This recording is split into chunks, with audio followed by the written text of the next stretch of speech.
그래서 우리가 예수 그리스도의 몸이라고 말하면은 왜 저 사람이 같은 몸이면서 나를 안 돌봐주지? 뭐 이런 생각을 많이 합니다. 물론 그런 뜻도 있습니다. 그런데 이 몸이라는 말 속에는 좀 더 넓은 의미가 있습니다. 그러니까 어떤 뜻으로도 해석이 될 수 있냐면 거룩이나 아니면은 한 몸으로서의 여러 가지 유기적인 기능, 능력에도 이 몸의 의미가 사용된다는 거죠. 그러니까 한 명이 일할 때 다른 사람이 도와주지 않으면 몸이 유기적으로 움직일 수 없다. 일이 진행되지 않는다라는 의미로도 사용이 되죠. 교회에서.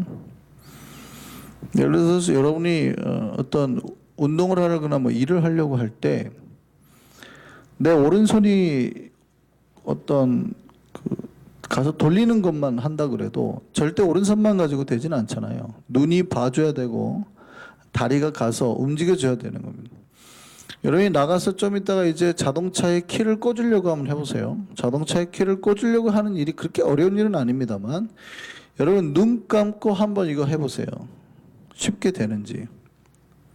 그러니까 오른손이 하는 일이지만 내 몸의 전체적인 모든 다른 감각들이 도와줘서 하는 거라는 거죠. 그러니까 이 몸이라는 말 속에는 어떤 능력, 우리가 일을 행할 때에 쓰는 표현이기도 합니다. 그러니까 한 명이 일할 때 혼자 하는 게 아니라 다 같이 해줘야 된다 이런 의미가 있고, 또 뭐냐면 거룩에 관계되어서 한 명이 죄를 지어서 전체가 죄인이 될 수 있다라는 의미로도 쓴다는 거죠. 오른손이 죄를 범했어요. 도둑질을 했어요. 그런데 왼손이 나는 몰라라고 할 수 있어요, 없어요? 네, 죄를 범하면 오른손이든 왼손이든 같이 수갑을 차게 되어 있는 거죠. 죄만 채워가세요라고 할 수가 없다는 얘기죠. 그러니까 어떤 우리가 예수 그리스도의 몸이라고 말하는 거에는 서로 몸이니까 배려하고 사랑하자라는 의미로만 쓰는 게 아니라 우리가 전도를 한다 할지 봉사를 한다 할지 어떤 능력을 행할 때도 쓰는 표현이고 하나님의 거룩한 것으로도 몸을 쓴다는 거예요. 몸이라는 단어. 그 몸이라는 의미에는 그런 게 담겨 있는 겁니다. 우리는 우리가 속한 공동체에 어떤 생각을 가지고 있을까요? 우리 공동체가 하나님의 말씀을 들었을 때 모두 다 참여해야 된다고 생각하십니까? 아니면은 어차피 몇 명은 못 참석할 거다. 하나님의 말씀대로 못 살 거다라고 미리 짐작을 하고 교회가 움직일까요? 이 말이 이해되시나요? 우리가 어떤 무슨 일을 교회 일을 하잖아요. 봉사를 하거나 전도를 하거나 하나님의 말씀이 우리에게 딱 떨어졌을 때 교회가 우리 교회를 포함만 얘기하는 게 아니라 모든 교회들이 하나님의 말씀이 우리 교회에 딱 왔을 때 우리가 한 명도 안 빠지고 다 할 거다라고 교인들이 생각할까요? 아니면 교회가 대부분 몇 명은 빠지고 나머지가 할 거다라고 생각을 할까요?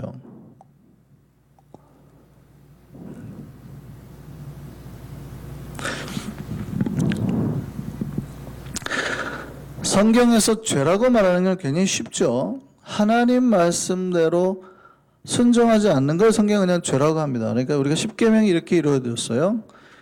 이거 해라 라는 것과 하지 마라 라고 이 두 가지로 이루어졌어요. 하나님이 해라 했는데 안 하면 죄인 거예요. 그죠? 하지 마라 했는데 하는 것도 죄예요. 그러니까 성경은 두 가지예요. 하나님이 하라고 한 걸 안 하는 것도 죄고 하지 말라고 한 거를 하는 것도 죄예요. 쉽게 말하면 이거예요. 하나님의 말씀이 떨어졌는데 인간이 어떠한 계산과 판단에 의해서 그 말씀을 내가 순종하지 않아요. 나의 이득이 되지 않아서든 아니면 내가 불편해서든 그걸 다 못할 것 같아서든 하나님의 말씀에 내가 그대로 순종하지 않는 걸 성경은 죄라 그래요. 그러면 이 공동체에 하나님의 말씀이 떨어졌습니다. 그럼 우리가 그 말씀을 들었을 때 공동체가 뭐라고 생각할까요? 우리가 다 따라 할 수 있겠구나라고 생각할까요? 몇몇은 어차피 뭐 안 할 사람은 안 할 거야 라고 생각하고 미리 짐작하고 몇 명만 간다고 애초에 생각을 할까요?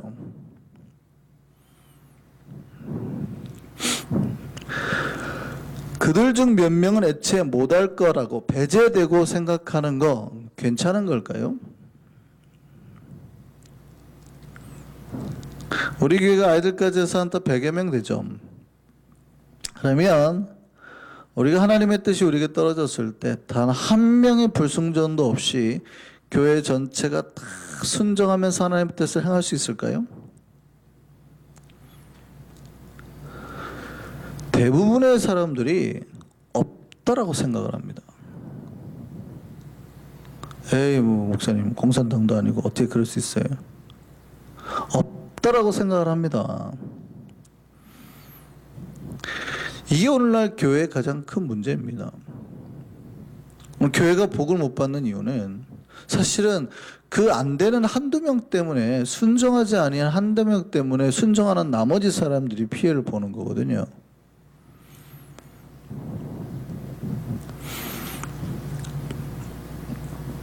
그러나 그렇게 불순종하는 사람 때문에 발생하는 문제는 없을까요? 이스라엘 백성이 출애굽할 때 약 200만 명이었습니다.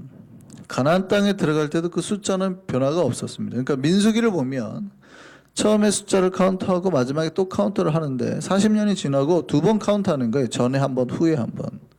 근데 그 숫자에 거의 변동이 없었습니다. 그러니까 출애굽할 때 200만 명이 그대로 가나안 땅 200만 명 들어가는 겁니다. 그리고 이 가나안 땅에 들어가는 첫 번째 전쟁이 바로 여리고성 전쟁이었어요. 근데 이 전쟁에서 하나님 아주 특별한 기적을 행하셨습니다.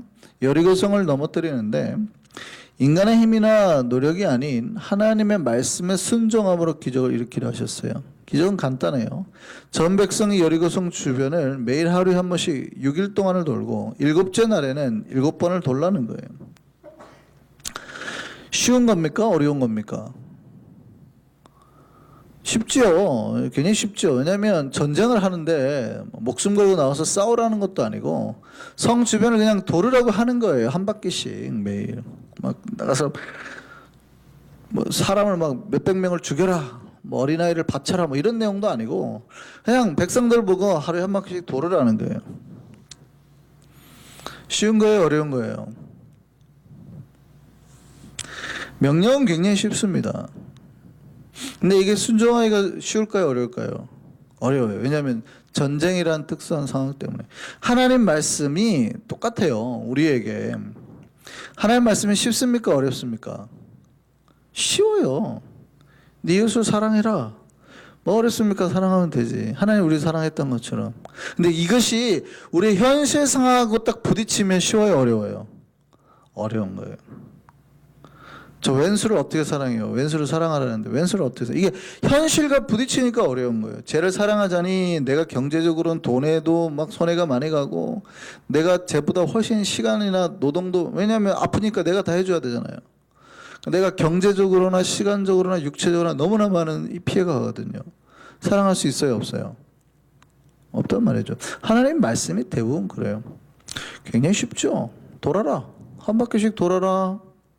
하나도 안 어려운 것 같지만 전쟁이라는 상황이 현실에 딱 끼어들면 굉장히 어려운 겁니다. 약간 미친 말씀이죠. 어떻게 돌아요? 어떻게? 성을 돌면 다 죽는 거예요.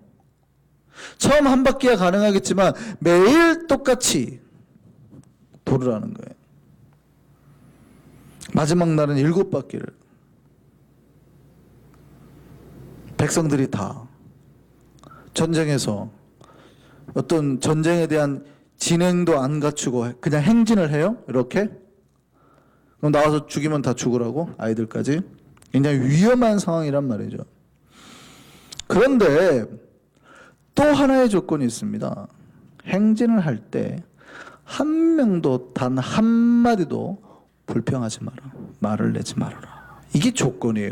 하나님이 공동체의 승리를 주시고 공동체의 복을 주시는 조건이 첫 번째 순종해라 말씀에, 두 번째 그 말씀에 어떠한 불평이나 토를 달지 말아라. 말씀 볼까요? 여호수아 6장 10절입니다.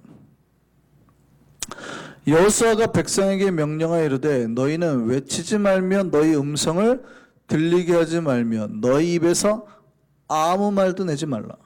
이게 조건이에요. 너희 입에서 아무 말도 내지 말라.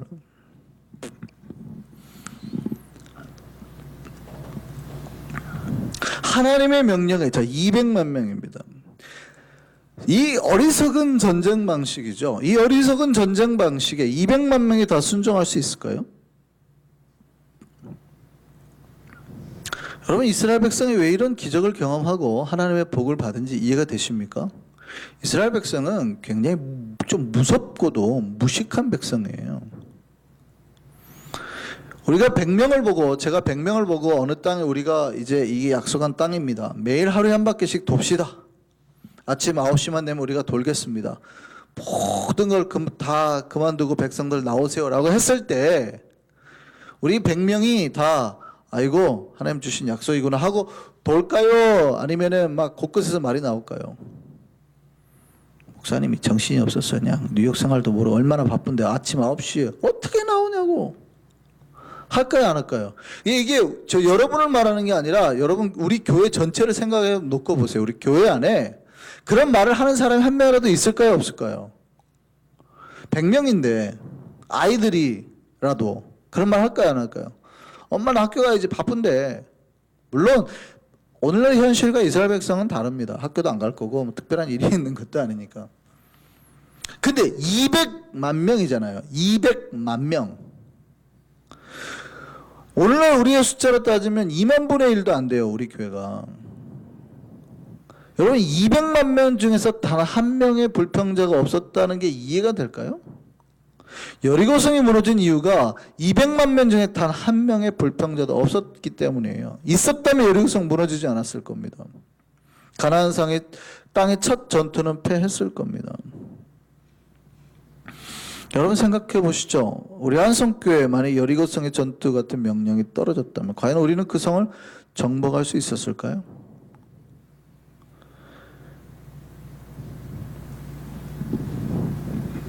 내가 여리고성 돌자고 하면, 우리가 실제 이스라엘 백성이고 여리고성을 돌자고 하면 여러분 한 명도 반대하지 않고 순종할까요? 아니면 아이고 우리 리더가 미쳤네, 전쟁하자더니 애들 목숨 갖고 장난치네 라고 하지 않을까요? 여러분, 공동체가 복을 받을 때 나만 하나님 앞에서 잘한다고 복을 받는 게 아니에요. 내가 하나님 목사님, 내가 하나님 앞에서 이렇게 하는데 왜 나는 복 못 받습니까? 하나님은 공동체에 복을 주시는 경우가 많아요. 대부분 공동체를 통해서. 그 공동체, 내가 영향력을 미쳐서 나의 순종이 저 사람의 순종이 되도록 하는 것도 우리의 책임이거든요. 우리의 책임이에요. 하나님은 한 명이라도 공동체 내에서 불순종하는 사람이 나오기를 원하지 않으십니다. 그게 별거 아닌 것처럼 보일 수 있지만 하나님 명령에 순종하지 않는 한 사람으로 인해서 하나님의 온전하신 그 명령, 말씀이 깨어지기 때문입니다. 그게 이제 죄가 될 수 있기 때문이에요. 죄라고 한다면 더 심각해지니까. 공동체 내에 죄가 있는데 그 죄에 대해서 우리가 다 그냥 모른 척하거나 괜찮겠지, 한두 명의 죄, 한두 명의 불순종은 괜찮겠지라고 생각하는 순간 공동체 전체가 그 죄에 묻힐 수 있다, 죄가 퍼질 수 있다 이 말이죠. 죄는 독이거든요. 단 한 방울만으로도 전체를 물들게 하고 죽게 할 수 있는 독이기 때문에 그렇습니다. 불순종이 죄라면 독과 똑같은 퍼짐이 있거든요. 여러분, 방금 밥을 했습니다. 햅쌀입니다. 맛있겠어요. 근데 더 맛있게 거기다가 쥐약을 넣고 섞었어요.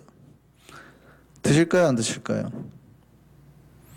밥은 이만큼이고 쥐약은 이만큼인데 여러분 드실까요, 안 드실까요? 여러분, 프랑스산 최고급 와인 막 맛있는 향기가 난다라는 그 와인이 있어요. 거기에 독이 한 방울 탁 들어갔습니다. 여러분 마시겠습니까, 안 마시겠습니까? 아주 비싼 와인 있죠. 몇십 년 된 와인 근데 거기에 독이 한 방울 탁 들어갔어요. 이런 기회는 없다. 내 평생에 어디서 이런 와인을 마실 거냐라고 들이키시겠습니까? 아니면 독이 한 방울이라도 떨어졌으니 그 와인 안 마실 겁니까? 안 마시죠. 왜냐하면 한 방울 양이 문제가 아니라 이게 더 이미 퍼졌다는 거예요. 죄도 그와 같거든요. 공동체가 하나님으로부터 복을 받지 못하는 이유는 하나님 말씀에 순종하지 않는 한 사람 때문이에요. 근데 아무도 그 한 사람이 문제가 있다고 말을 안 하는 거죠. 불순종하고 있는 한 사람이 있는데 당신은 당신이고 나는 나고, 그러니까 공동체라는 개념이 없는 거예요. 사실은 근데 그 한 사람 때문에 우리가 다 복을 못 받는 거거든요. 지금 제가 여기서 교회 안에 누구 한 사람을 정죄해라 그런 뜻 아닙니다. 교회가 내가 그 한 사람이 될 수도 있으니까 교회가 불순종의 모양으로 가고 있는데도 교회 공동체가 아무도 그거에 대해서 경각심을 가지고 있지 못함을 말하는 거예요. 아간의 죄가 그겁니다. 오늘 본문에 나오는 아간이 이스라엘 백성이 여리고성에서 승리하고 전쟁을 했죠. 근데 이 아간이라는 사람이 그 승리한 전쟁에서 전리품 몇 개 챙겼어요. 보통 전쟁에서는 당연히 일어날 만한 일입니다. 그런데 하나님이 그 결과로 그 다음 전투인 아이성에서 패하게 만듭니다. 이스라엘 백성이 200만 명이라 했잖아요. 근데 그 성에 사는 사람들이 2~3천 명밖에 되지 않아요. 이게 뭐 아예 게임도 안 되는 전투죠. 이스라엘 백성도 그렇게 생각했습니다. 그리고 몇 명만 보냈어요. 그런데 그 전투에서 패하고 맙니다. 너무 말이 안 돼서 이유를 찾자 그랬어요. 이유를 찾아봤더니 여리고성 전투에서 물건을 훔친 자가 있었다는 거죠. 여리고성 전투는 성전이었습니다. 거룩한 전쟁. 전쟁 전에 하나님의 군대 대장, 군대 장관이라고 하죠. 하나님의 군대 대장이 나타났고 하나님께서 가나안 백성들의 회개를 위해서 430년이나 기다린 전쟁이었습니다. 그러니까 이건 이스라엘 백성의 전쟁을만이 아니라 회개하지 아니한 가나안 백성을 심판하기 위한 성전이었어요. 그래서 그 성전의 여리고성 전쟁에 조건이 있었거든요. 여호수아 6장 18절 말씀입니다. 너희는 온전히 바치고 그 바친 것 중에서 어떤 것이든지 취하여 너희가 이스라엘 진영으로 바치는 것이 되게 하여 고통을 당하게 되지 아니하도록 오직 너희는 그 바친 물건에 손대지 말라. 그러니까 여리고성 전쟁은 하나님 앞에 다 바쳐야 된다는 거예요. 이게 전쟁에서 전리품을 취할 수 없는 조건이 있다고 미리 말을 하는 겁니다. 여호수아가. 그러니까 이거는 단지 그냥 전쟁을 통해서 뭘 우리가 얻을 수 있는 게 아니라 하나님의 성전이, 하나님이 아브라함과 언약할 때 그 땅의 죄가, 아모리 족속의 죄가 아직 차지 않았다고 400년을 기다려야 된다고 말하는 거 이거거든요. 그런데 하나님의 400년 동안의 기다리심에 가나안 땅은 응답하지 않았어요. 그러니까 이제 심판의 하나님의 그 전쟁인 거죠. 그 심판의 도구로 이스라엘 백성을 썼을 뿐인 거예요. 그러니까 이 전쟁은 성전인 거예요. 하나님의 진노하심에 대한 표현이거든요. 그래서 절대 가지면 안 돼요. 다른 전쟁과 달리. 하나님의 말씀이 떨어졌다는 얘기입니다. 그러면 이거 순종해야 될까요? 안 해야 될까요? 여러분, 이게 보통 이런 얘기예요. 여러분, 우리가 100명의 우리 교회에 하나님의 명령이 떨어졌는데 전쟁을 했어요. 여러분, 전쟁을 하고 난 다음에 제가 지난번 말씀드렸죠. 얼마나 많은 전리품이 얻어질 건가. 여러분이 집집마다 들어다녔더니 그 집에서 숨겨놨던 막 다이아, 금덩어리가 막 나오는 거예요. 여러분 같으면 다이아 하나 주머니에 넣을까요? 안 넣을까요? 우리 교인 100명 중에서 한 명이라도 넣을까요? 안 넣을까요? 이스라엘 백성 꽤 괜찮은 민족이에요. 200만 명 중에서 한 명 나왔다고요. 200만 명 중에서 한 명.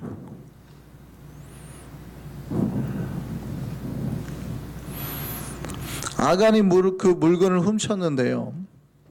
옷 한 벌, 은 200세겔, 500세겔 되는 금덩이에요.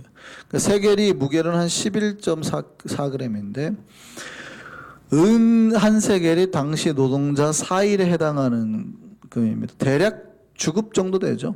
뭐 며칠 이렇게 해더라도 대략 은이 주급이 돼요. 근데 금은 은으로 된 세겔의 15배예요. 그러니까 하루 임금을 50불로 계산하면 한 세겔이 4세겔이니까 20만 원 정도, 그러니까 뭐 한 200불 정도 되는 금액이에요. 여기에 금이 그 15배니까 한 뭐 3,000불 정도 되는 금액이죠. 그러니까 약 만약에 하루에 100불로 잡고 계산을 한다 그러면 금 500세겔이 대략 한 300만 불? 그러니까 적게 잡아도 200에서 300만 불 되는 금덩어리 하나, 한 5kg가 넘는, 굉장히. 그걸 보고 이야 하고 하나 숨겨놓은 겁니다. 자, 생각해 보시죠. 200만 명이 200만 명 중에서 단 한 명이 그랬어요. 그런데 그렇게 했다고 하나님이 공동체 전체의 죄를 묻는 거예요. 공동체 전체가 나아가는 길이 막히고 그 사람 때문에 막 목숨을 잃고, 그래도 괜찮은 걸까요? 안 괜찮은 걸까요? 200만 명 중에서 한 명이 불순종했다고 하나님이 공동체를 막으시고 어려움이 되게 만드셨다면 우리 하나님 공평하신 하나님인가요? 쪼잔하신 하나님인가요?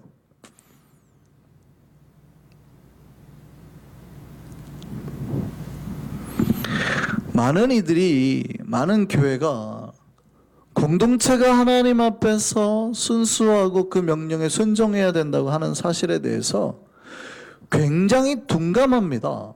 괜찮겠지라고 생각을 해요. 여러분, 제가 100명에게 하나님 말씀을 외쳤는데 그중 한 명이 불순종해요.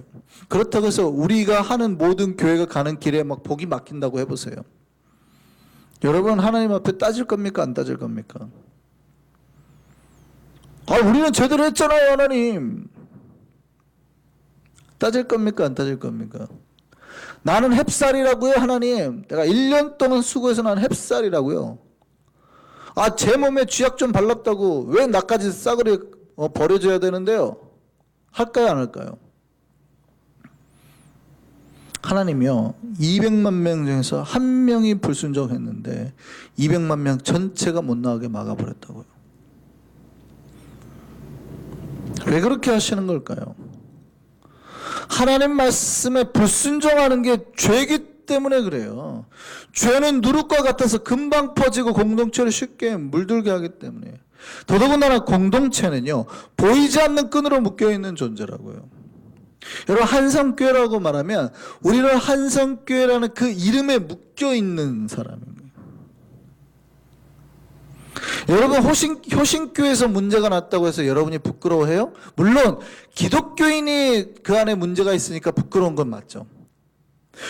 그렇지만 효신교회 다니는 사람들이 부끄러워하는 것처럼 여러분 부끄러워했어요? 그렇지 않죠. 왜냐하면 우리는 그 끈으로 묶여있지 않거든요. 그런데 우리는 한성교회라는 이름의 끈으로 묶여있는 거예요.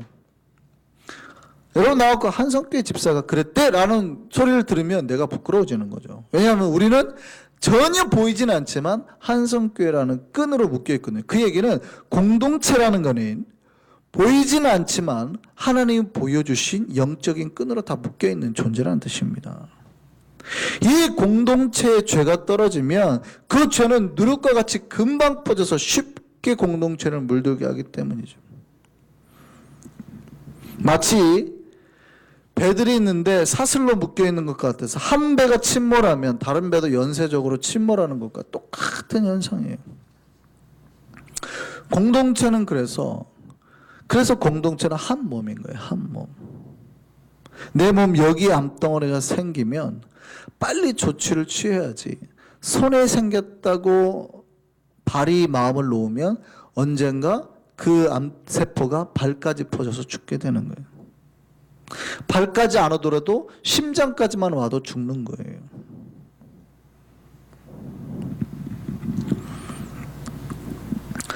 공동체 관계된 이야기가 있습니다. 어느 날 쥐 한 마리가요, 농부의 집에 살고 있었는데 쥐를 이렇게 보니까 어느 날 그 농부와 그 아내가 어떤 패키지를 하나 열어보는 거예요. 근데 그 안에 쥐덫이 들어있어요. 그 쥐가 놀래가지고 깜짝 놀래가지고 막 돌아다니면서 소리쳤습니다. 닭한테, 돼지한테, 소한테. 쥐덫이 왔어, 쥐덫이. 큰일 났어. 정신 차려요. 쥐덫이 왔어요. 그 닭이 듣고서 그럽니다. 아유, 쥐, 너한테는 좀 안 좋은 소식이지만 뭐 나한테는 상관없어. 돼지한테 가가지고 쥐도 치웠어 큰일 났어 그랬더니 그 돼지가 그래요. 야 안 됐다. 근데 나도 도와줄 방법이 없다. 소한테 갔습니다. 쥐도 치웠어 쥐도 치 큰일 났어. 소도 그럽니다. 뭐 어떡하겠어 안 됐네. 나하고 상관없는 일이 하고 계속 풀만 뜯었어요. 그러니까 쥐는 공포에 쌓여서 낙심해서 이제 자기 집으로 돌아서 있는데 어느 날 밤에 갑자기 쥐덫이 탁 하고 뭐가 잡힌 소리가 났어요. 이제 농부의 아내 가서 봤더니 이 깜깜한데 이제 쥐가 잡힌 줄 알고 그 쥐덫을 꺼내려고 딱 했는데 독사가 잡힌 거였어요. 독사가 아내의 손을 콱 물어버렸습니다. 농부가 아내를 놀래서 아내를 업고 병원으로 갔습니다. 병원 치료를 받는데 계속 열이 나요. 열이 나니까 사람들이 그래요. 잘 먹어야 된다. 습을 끓여서 먹여라. 이 농부가 닭을 잡아가지고 치킨습을 해서 먹였대요. 그런데도 아내가 병이 안 나아요. 집으로 데려왔는데 사람들이 병문안 왔어요. 그러니까 농부가 그 사람들을 대접하겠다고 돼지를 잡아가지고 대접을 했어요. 그런데도 아내의 병이 낫지 않아요. 결국 아내가 죽었어요. 장례를 치렀는데 장례식장에 모인 사람을 위해서 농부가 소를 잡았습니다. 이게 무슨 얘기냐면 사실은 쥐덫이 왔는데 닭이나 돼지나 소하고 무슨 상관이 있어요? 그렇잖아요.